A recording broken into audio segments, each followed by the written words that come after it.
Welcome to Your Strata Property, the podcast for property owners looking for reliable, accurate, and bite-sized information from an experienced and authoritative source. To access previous episodes and useful strata tips, go to www.yourstrataproperty.com.au. Hello and welcome. I'm Amanda Farmer, your podcast host and the strata lawyer who is here helping you to demystify the legal complexities of apartment living. And boy, is it good to be here. I have a solo episode for you today. I'm here recording this in the spare room / office / studio in my own apartment here in Sydney.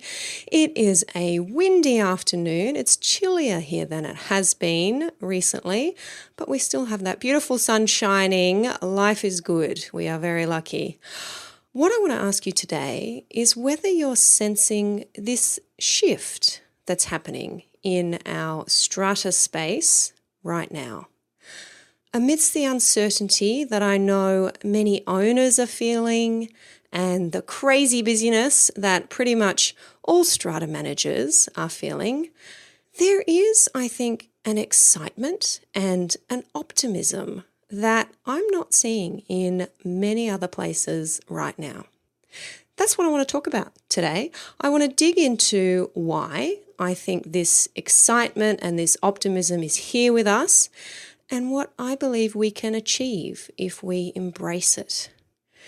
This global pandemic that we are currently living through has forced us to rethink. To rethink a few things: how we work, how and perhaps where we live, how we relate to each other, how we communicate with each other. We are reassessing what makes us happy, what's important to us, and perhaps a little scary for some, this pandemic has forced us to rethink what the future might look like. Never before in modern history have so many people spent so much time at home. Across the world, people and entire businesses have shifted to working from home. For some people and some businesses, that shift occurred in a matter of days. And now we're hearing that many people have no desire to return back to the way things were. In some parts of the world, and Australian cities are included here, people have been and are still forced by law to stay at home. Now, in that context, the concept of home takes on an entirely new meaning, doesn't it? It's not just the place you go when you've finished doing what you're meant to do out in the world. It is your world. However small, however many people might be locked up in there with you, the boundaries of your world have suddenly become very, very close indeed. I can probably speak for a few of us when I say that even if we're not restricted to working from home or staying at home, we're simply spending more time at home. Entertaining friends and family, if we're lucky enough, at home. The Saturday night dinner party at home has replaced what might have been this time last year, a visit to a restaurant with a group of friends, maybe a bar, beforehand, after, both. We feel this drive now to protect ourselves and those we come into contact with by limiting our time spent outside our homes and limiting the places we go as much as possible. At this point in the world's history, that is probably a pretty sensible approach. But what does all this time at home mean for our strata communities? For the people living in them, for the people and the groups managing them, for the professionals servicing them? In my community, I wear the hat of resident and of committee member. I'm the secretary on my strata committee, and professionally, I'm a strata lawyer. So I'm also serving these communities in that capacity. I work with strata managers almost every day. So I'm experiencing directly as a resident and a committee member, as well as hearing indirectly through my clients and my colleagues, how the people in and serving our communities are coping with this dramatic shift to the home. First and foremost, we're concerned about health and safety, as we should be. How do we keep our communities safe from a virus that's probably going to continue to ebb and flow here in this country for some time to come? I think we'll be talking clusters and outbreaks for a little while yet. In some large communities, thousands of people are living in and coming and going from the same small parcel of land. And it's not like we can just shut a building down or truly lock others out like you might be able to do for a commercial premises. What about all these new laws that are cropping up? The public health orders that come and go, that get bandied around, but no one really knows if or how they apply to our homes, our strata communities. Where's that line between private and public space? 1 month we're closing the gym, the next we're told we can reopen it, but it has to be clean and it has to be monitored. How do we keep up with that and make the right decisions that will keep us, our communities, and the communities we're serving safe? Then, of course, we have the little everyday annoyances that have always been there. Those have now been amplified, not so little anymore. I'm talking noise, rubbish, renovations. When someone is home more than they ever have been, they see and hear these problems around their property more than they ever have. They're sensitive to issues they might not previously have worried about. Strata managers, I know your inboxes have never been more full, and I know many hands-on committee members will say the same. Some people are a little more short-tempered. Have you noticed that? They're struggling with their own uncertainty about the future, their own fears and anxieties. They're up late. Maybe some of us are drinking a little more than we should. Go on, fess up. It is never a good idea to get stuck into those unanswered emails after more than 2 glasses of wine. That's Strata 101, or at least it should be. And many strata managers and committee members are bearing the brunt of that outpouring of anxiety right now. I know that. What about some of the financial impacts we're seeing? Some owners have lost their jobs, or a family member is out of work. Investors may have lost their tenants, or they're accepting reduced rent. Levies are being paid late or not at all. Committees are being asked to waive interest or enter into payment plans. Most committee members have never considered this type of request before. You're asking new questions. Is it okay to ask for evidence of hardship if an owner tells me they need a payment plan? Is the tenant really not paying their rent, or is this landlord just being opportunistic when they say they need more time to pay the special levy? What about that big capital works project we had planned? Should we delay it? Can we delay it? Is that legal? How about the shift to virtual meetings? How's that going for you? I'm hearing a lot more confidence around this topic, particularly from strata managers who are embracing technology and understanding more and more how it can be used to make this part of their job so much more efficient.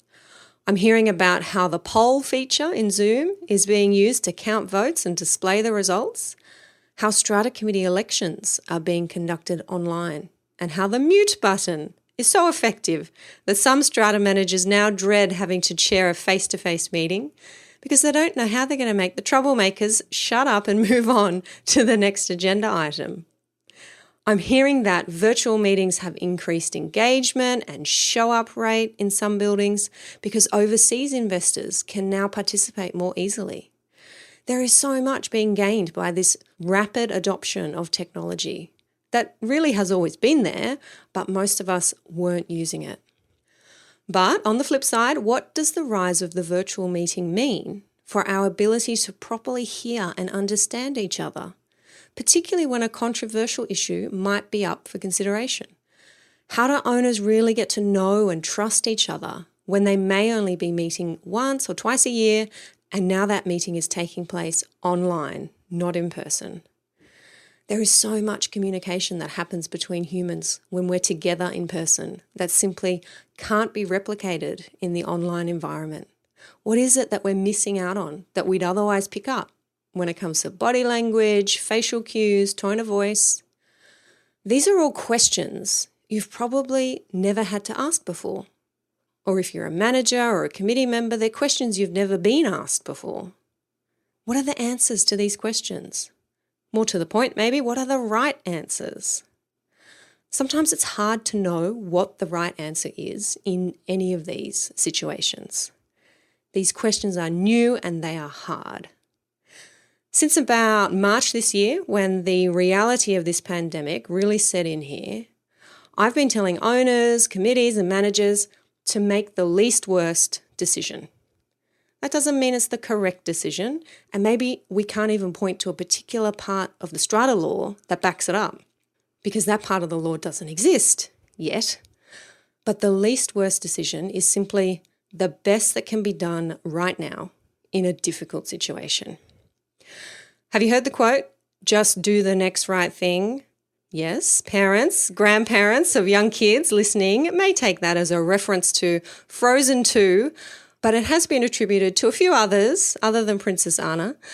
Making the least worst decision is really just about doing the next right thing. But when you're facing a situation that you've never had to face before, sometimes it's hard to know what the next right thing is, right?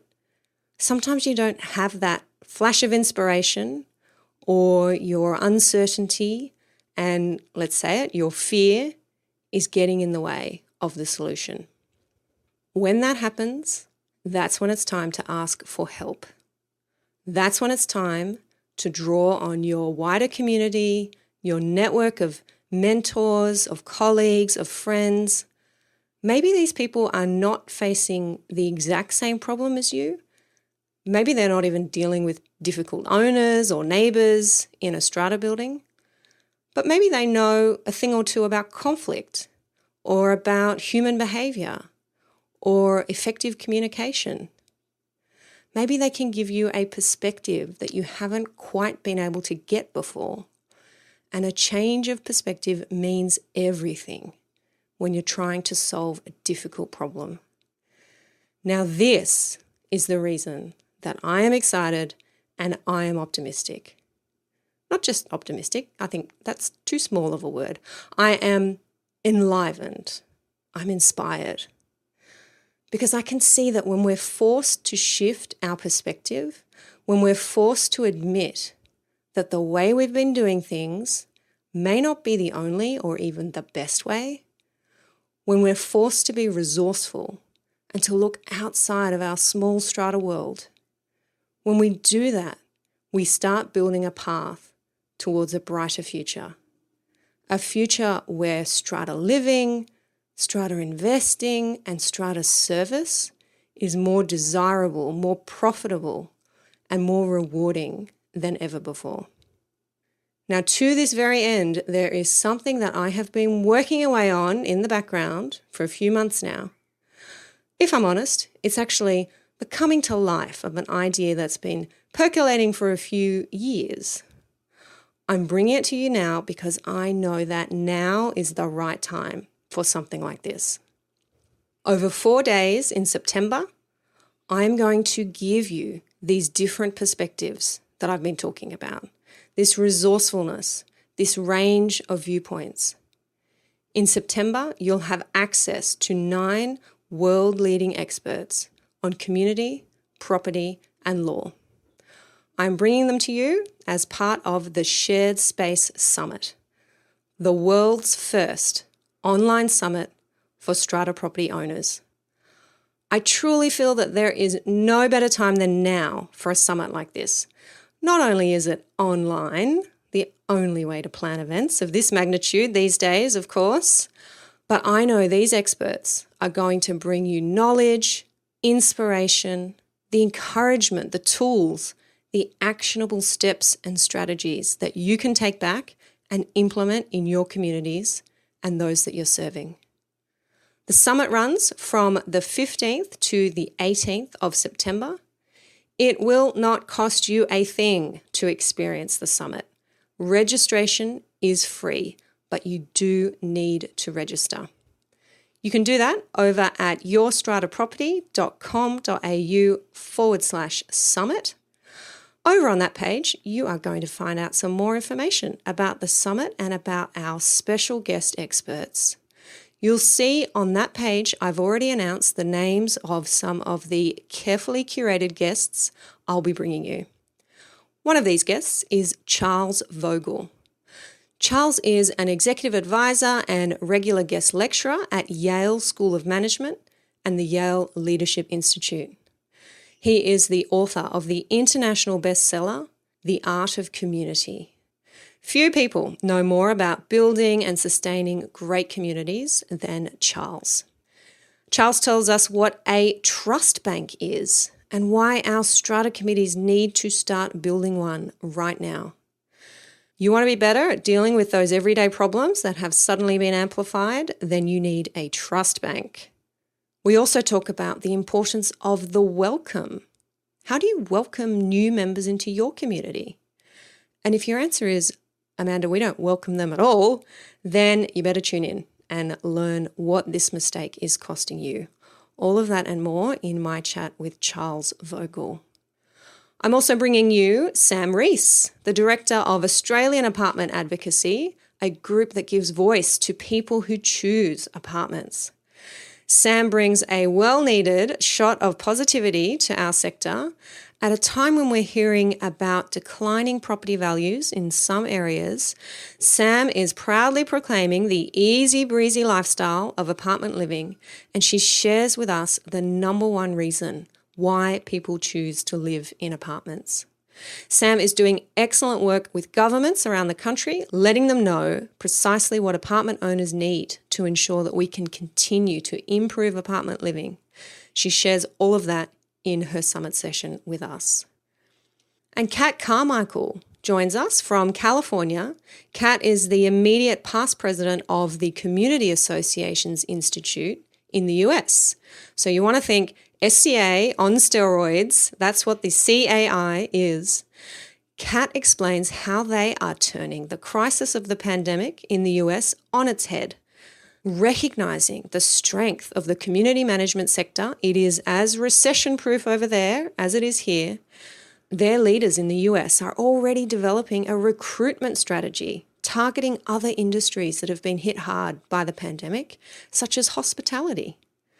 Why does a hospitality worker make a great strata manager? Kat gives us that answer and more.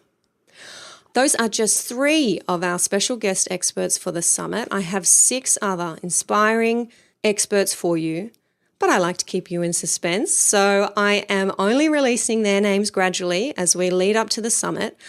I'm actually releasing the names of a few more this week, so by the time you're listening to this episode, there may be a few more already announced over on the summit page. Head over there and register for free, yourstrataproperty.com.au/summit. That's with 2 M's, in case you're not sure. How does it all work? Well, each morning during Summit Week, I will release 2 summit sessions. That's 2 interviews with summit guest experts. If you have registered, you will receive directly to your inbox the link to view the sessions. You can then watch those sessions at any time during Summit Week. So the 2 sessions released on Tuesday morning, for example, you can watch them anytime up to Friday afternoon. Now, I am bringing you more than just the interviews with our guest experts during Summit Week. Each afternoon, I will also be live over on the Your Strata Property Facebook page, debriefing with even more guests, some of them experts too, and hearing from you about which sessions you are most enjoying, what your key takeaways have been. Have you had any aha moments? I think that is what I am most excited about, having you join me live over on Facebook to squeeze out even more summit gold there. Our summit supporters are Look Up Strata, the City of Sydney Council, Lanark Strata Finance, and Smarter Communities. Our supporters are helping us share the summit with as many people as possible. So find out more about the Shared Space Summit, secure your free summit ticket over at yourstrataproperty.com.au/summit. The message I really want to leave you with is that this is our time. Now is our opportunity to take control and build the communities that we want to live in, the communities that we want to invest in, the communities that we want to serve today and as we move into this new future. Let's get started. on this mission together at the Shared Space Summit. Thank you for listening to Your Strata Property, the podcast which consistently delivers to property owners reliable and accurate information about their strata property. You can access all the information below this episode via the show notes at www.yourstrataproperty.com.au. You can also ask questions in the comments section, which Amanda will answer in her upcoming episodes. How can Amanda help you today?